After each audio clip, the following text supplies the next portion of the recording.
Isa sa 5 magkakapatid, ang noon ay 19 anyos pa lamang na si Sheila May Condes. Isang taon na lamang at magtatapos na sana ito sa kursong Information Technology sa West Negros University o STI na sa kasalukuyan. Si Sheila May lamang ang inaasahan ng kanyang pamilya na makakatulong sa kanila para sa pag-aaral ng 4 pang mga kapatid. Subalit ang pangarap ng dalaga ay gumuhong lahat nang matagpuan itong wala ng buhay sa tubuhan malapit sa kanilang tinitirhan. Sa ginawang investigasyon ng mga pulis ay agad din namang nahuli ang suspect na kusang loob na umamin sa ginawa at ito mismo ang nagturo sa kinaroroonan ng katawan ng biktima. Subalit ang masakit sa lahat ng ebidensya at pag-amin nito ay napawalang sala ito at nakalaya makalipas ang 6 na taong pagkakakulong. Ano ang nangyari kay Sheila May at bakit napawalang sala ang kriminal? Samahan niyo po akong balikan ang pinag-usapang kaso ng pagkamatay ni Sheila May Condes sa Negros Occidental. Bago ko po ipagpatuloy ang ating kwento, sa mga bago po sa channel ko at nais sa mga ganitong klase ng kwento ng krimen na nangyayari sa loob at labas ng ating bansa ay maaari pong pakipindot ang ating subscribe button at notification bell para ma-notify kayo pag may mga bago tayong upload na videos. May 9, 2015 ay nagpaalam si Sheila May sa mga magulang na pupunta sa isang kaibigan sa barangay Villamonte sa kanilang bayan sa Bacolod, Negros Occidental. Lingid sa kanilang kaalaman na ito na ang huling pagkakataon na masisilayan nilang buhay ang dalaga. Dahil sa hindi na ito umuwi at hindi na rin ito nakarating sa kanyang pupuntahan ng araw na iyon. Hindi ugali ni Sheila May ang umaalis ng bahay nang hindi nagpapaalam, lalo na kung hindi ito makakauwi. Kaya naman talagang binalot ng pag-aalala ang pamilya. Dumagdag pa na hindi ito sumasagot sa mga mensahe at hindi na rin makontak ang cellphone nito. Dahil sa misteryosong pagkawala ni Sheila May, ay agad na nagtungo ang pamilya sa tanggapan ng kapulisan sa kanilang bayan para i-report ang pagkawala nito. Sa ginawang investigation ng mga pulis ay napag-alaman nila na huling nakitang sumakay ng tricycle ang dalaga bago ito nawala. Dahil dito ay agad nilang hinanap ang kinaroroonan ng lalaki na nagmamaneho ng pampasaherong tricycle na huling nakitang kasama ni Sheila May.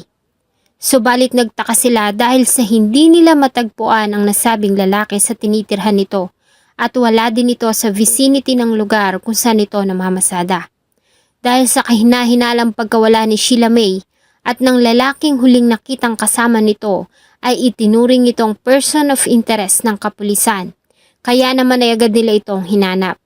Sa ginawa nilang pagtatanong ay natuntun nila ang kinaroroonan nito sa Himamaylan City.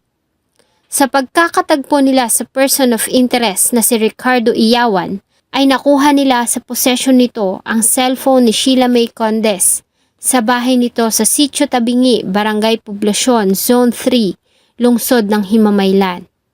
Maliban dito, ay ilan pang kahindik-hindik na revelasyon ang sinabi ni Iyawan sa kanila at bilang patunay, kasama ang mga pulis at investigador ay itinuro nito ang kinaroroonan ng nawawalang si Sheila May.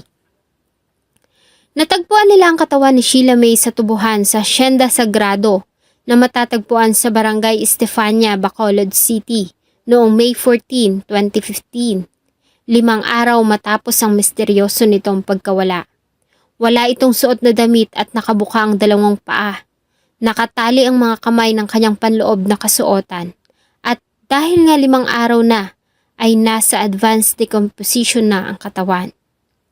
Kasunod ng pagkakatagpo sa katawan ay kusang loob din na nagbigay si Ricardo Iyawan ng kanyang sinumpaang salaysay tungkol sa nangyari. Ayon sa kanya ay lasing siya na mangyari ang krimen. Plano niya lamang kunin ang cellphone ng biktima, subalit tumanggi ito, kaya naman ay puwersahan niya itong dinala sa tubuhan. Sa kabila nito ay patuloy pa rin itong nagmatigas at tumanggi na ibigay ang cellphone nito at pera. Kaya naman ay sinuntok niya ito sa sikmura. Hinubad niya ang damit nito na panloob at ginamit iyon na pantali sa mga kamay ng dalaga. Nang hindi pa rin tumigil sa pagpalag at pagsigaw, ay hinampas niya ito ng bato sa ulo hanggang sa tuluyan na itong tumahimik at mawala ng buhay bago niya to iwanan. At dahil nga sa walang suot na damit ay una nang hinala ng mga investigador na ang dalaga ay biktima ng panggagahasa. Subalit ang nasabing aligasyon ay hindi napatunayan dahil sa nasa advanced decomposition na ang katawan ng biktima. At bigo na sila na makakita ng mga ebidensya na may nangyaring panggagahasa sa ginawa nilang autopsy. Maliban dito, ay nakatanggap din sila ng report na dati na itong may kaso na kinaharap sa Santa Mesa, Manila, tungkol sa pagpatay sa 59 years old na widow noon. Ayon kay Inspector Benedicto Villarias, ang chief ng Police Station 4, ay lumapit sa kanilang tanggapan ang abogado ni Ginang Remedios Lardos. Dala-dala ang mga information tungkol sa kaso na kinasasangkutan ni Ricardo Iyawan. Ito ay matapos na mapanood nila ang larawan nito sa mga balita tungkol sa pagkamatay ni Sheila May Condes. Si Iyawan ay positibong kinilala ni Cristina Tibayan, ang kapatid na babae ng biktima, sa loob ng selda. Ayon kay Tibayan, ay nag-file sila ng kasong pagpatay at panggagahasa noong April 2014 laban sa suspect, subalit binasura ng korte ang kaso dahil sa kawalan ng sapat na ebidensya. Ayon kay Tibayan, nang mangyari ang krimen ay nagtatrabaho si Iyawan bilang pedicab driver sa Santa Mesa at nagsisilbi din itong utusan ng kanyang ate. Ayon sa kanya ay ninakawan at ginahasa ni Iyawan ang kapatid bago niya ito pinatay noong April 3, 2014. Katulad ng nangyari kay Sheila May ay kusang loob din na inamin ni Iyawan ang ginawa sa harap ng abogado na ginahasa niya ito at pinatay gamit ang unan. Tulad ng nangyari kay Sheila May ay sinabi din nito na lasing siya nang gawin niya ang krimen at inamin din nito na kinuha niya ang singsing at 5,000 pisong pera ng biktima.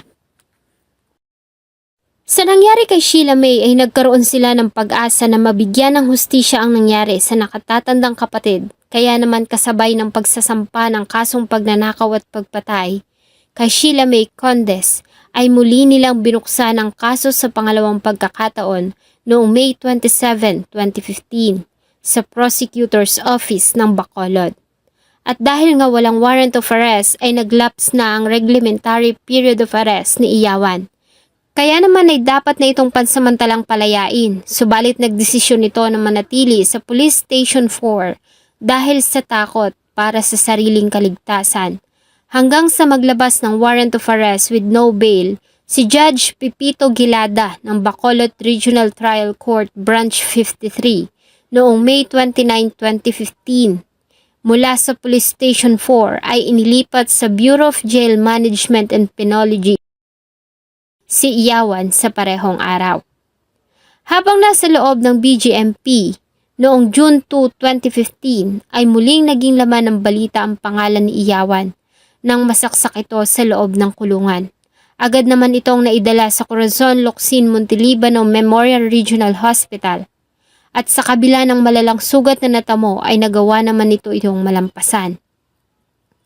Lumipas ang araw, linggo, buwan at taon. Noong November 2021, makalipas ang 6 na taong pagkakakulong, ay nakalaya si Iyawan at naabsuelto ito sa kasong pagnanakaw at pagpatay kay Sheila May Condes. Ayon sa report, si Iyawan ay napawalang sala dahil sa ilang technicalities sa ginawang investigasyon ng kaso. Ayon kasi sa mababang hukuman, ang kawalan ng abogado nang makuha ang cellphone sa posesyon ng suspect at sa pagkakatagpo sa katawan ng biktima ay sapat ng dahilan para mawala ng bisa ang mga iyon. Kaya naman dahil sa pagkawala ng bisa ng mga ebidensyang nakalap at prinisinta ng prosecution, ay binasura ang kaso at pinawalang sala ang nasasakdal. Sa kabila ng 3 magkakaibang hukom na hinang humawak sa kaso, ay napawalang sala si Iyawan. Malungkot naman na nagbigay ng saloobin ng pamilya ni Sheila May sa naging hatol ng korte. Malinaw kasi na ito ang pumatay base na rin sa mga ebidensya at pag-amin nito. Gayunpaman ay wala silang magawa dahil sa ito umano ang nakalahad sa ating batas. Kaya naman ipapasa Diyos na lamang nila ang hustisya. January 17, 2022, makalipas lamang ang 2 buwang pagkakalaya, ay namatay ang suspect na si Ricardo Iyawan. Binaril ito ng di kilalang suspect habang nagtatrabaho ito sa kanyang sakahan sa Sitio Biñig, Barangay 3, Himamaylan City, Negros Occidental, sa araw mismo ng kanyang ika-89 na kaarawan. Hindi na nalaman ng tao sa likod ng pagkamatay ni Iyawan. Subalit ayon sa mga pulis ay marahil may kinalaman nito sa kanyang mga ginawang kasalanan. Sabi ng iba ay siningil ito ng langit sa kanyang mga kasalanan. Malayo pa sana ang mararating ng isang Sheila May Condes. At marahil kung ito ay nabubuhay ay isa na itong magaling sa larangan ng information technology na siyang demand ngayong trabaho dahil na rin sa sumisibong na modernisasyon. Salamat po sa inyong patuloy na pagtangkilik ng atin pong mga videos. Huwag niyo pong kalimutang mag-iwan ng saloobin at suggestion sa atin pong comment section. Sana po ay samahan niyo po akong muli sa susunod pa nating mga episodes. Thank you so much po and see you in my next video.